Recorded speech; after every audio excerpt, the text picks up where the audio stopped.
حي على الفلاح. Wallahi, my brothers, I take an oath by Allah. Forgive me if these words are a bit harsh. But I tell you now, and this is my own personal opinion, Wallahi, even our love for the deen, even our love for the Sahaba is a love of dunya.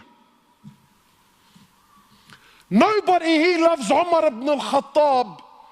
Most loved, probably one of the most loved. He's definitely my favorite. Nobody here loves Umar ibn al-Khattab because he had permanent marks on his cheeks from crying out of fear of Allah.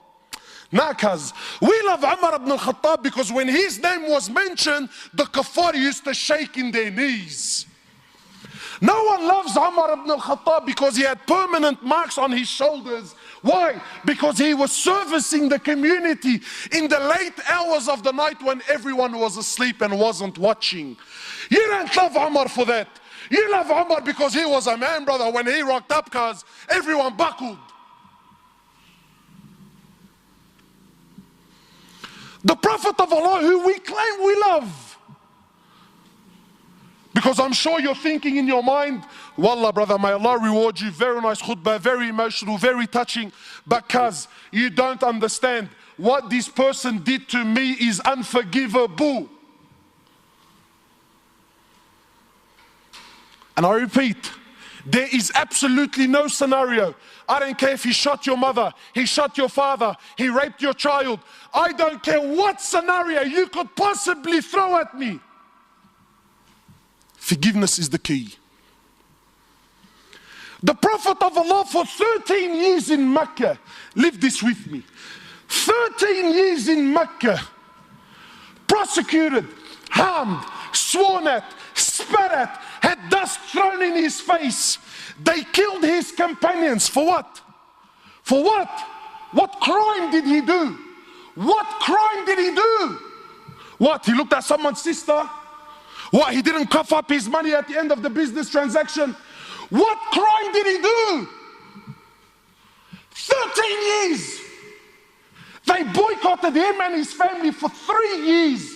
Sahaba said we were eating the leaves off the trees until our droppings became like the droppings of animals for 3 years. For what? What crime? They divorced his daughters.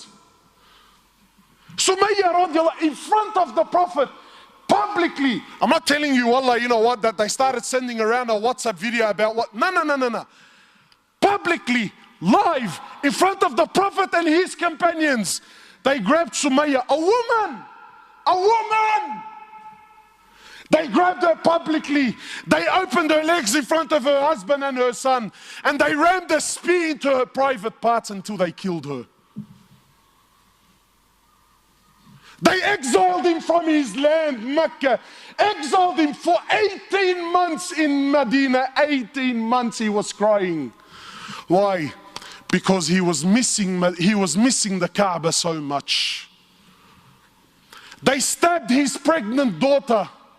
As a result, she lost her child. 8 or 6, a few months later, she ended up dying in Medina.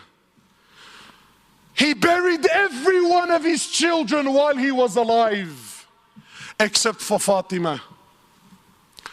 In Uhud, you know, it's one thing to go to war and kill. That's fine, he killed the man. In Uhud, they massacred the dead. His uncle Hamza, they cut his nose off, they cut his ears off, they ripped his liver out. Hind took a bite from his liver and spat it on the floor. Sahaba said, when the Prophet of Allah seen Hamza, we never seen him cry like he cried when he seen his uncle Hamza. In narrations, he prayed janazah for his uncle 70 times. So much hurt and so much pain. For years. And then when Fatah Makkah came, and now he comes back victorious with an army of 10,000 companions, an army the which Arabia never seen in their lives. Men who at the drop of a word were happy to give their lives just to see him smile. He enters into the haram of Mecca, 10,000 soldiers surrounding, and those people that harmed him for years and years and years. Not Muslims. And I'm asking you to forgive your Muslim brother. God forbid I should ask you to forgive kafar. I'll be labeled on the payroll, scholar for $1. Wallahi, you mop the floor with me. So I'm not even going to dare to go down that road. God forbid we should follow the sunnah of Rasulullah sallallahu alaihi wasallam. No way, brother. He enters into the haram, 10,000 soldiers surrounding the haram. Those people that harmed him for years and years. Where are they going to go now, bro? Talk about the tables turning, huh? So he looks at them. And he says to them, and what do you think I will do with you today? What do you think I will do today? They said, you're an honorable, generous person, the son of an honorable, generous person. The Prophet of Allah turns around and says to the kuffar, اذهبوا فأنتم الطلقاء. Go, every single one of you are free, I forgive you.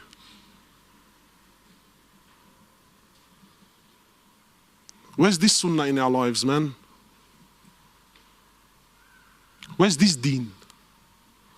أقول قولي هذا استغفر الله لي ولكم. Every single person that will benefit from this particular platform, even in the smallest way, the full reward will go to every single person who's donated even the smallest amount. So don't think that I cannot do it, and go to the donate section and follow it up. And try and give a donation that might be a small amount but regular. And even if it's just a one-off amount, if that's what you can manage, alhamdulillah.